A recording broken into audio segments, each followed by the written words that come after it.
show is communal, thought-provoking, profound, bold, life-affirming, and fun. it's an epic production. So we put out an open call to the people of Edinburgh, and we have a company of over 90 people. The people of Edinburgh will make this show special. It's just something very, very different. It was inspired when Peter Handke, the writer, sat and watched a town square in Italy for a whole day. So it's essentially a text, a script that is based on observations of human behaviour, both what people do in ordinary life to mythical and metaphorical figures that we all connect to in some way.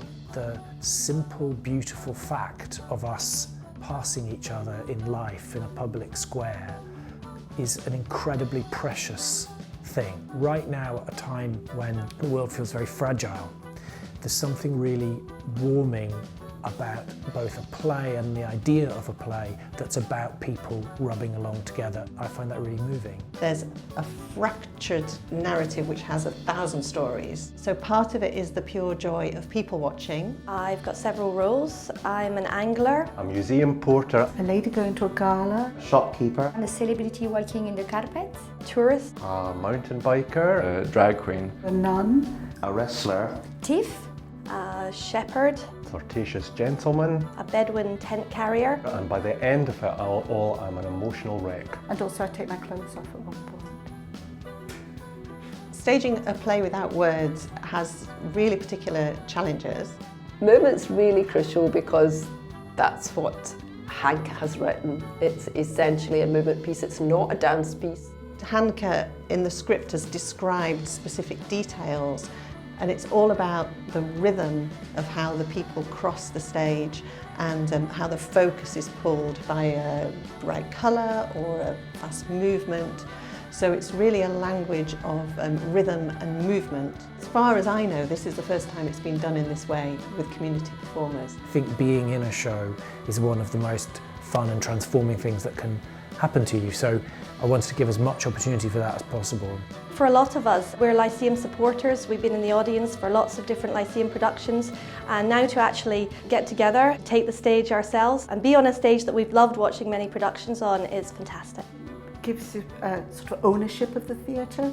You feel that it isn't just a theatre that's there, it's a theatre for the city. You will be a performer for one time in your life. When I first came to do the first workshop for the hour, just the joy and the energy of the team was one of the main things that made me want to take part. Just seeing the amount of work that goes into putting on a play, especially a play like this, where we've got such a big cast. I think there's an authenticity about using a community cast which brings a real extra resonance to this production. Just a wonderful sense of camaraderie that we have all had working together, a group of 100 or so strangers coming together, making some good friends and becoming a team. You will be connected with different people from different backgrounds. It's got me back into acting, which I wanted to do. I feel really energised, and I've even started going to the acting classes, and of course made loads of friends. They're wonderfully supportive of each other, so they're like a real ensemble who really care. They care about the piece, they care about each other, they're interested in the work. It's a really, really lovely atmosphere. I think it'll be able to push people's ideas of what a play is. the audience tells the story to an extent in its head. And everyone is going to take away something different from it. It's just very powerful because you don't have any words, and all the humanity will be in this stage for one moment.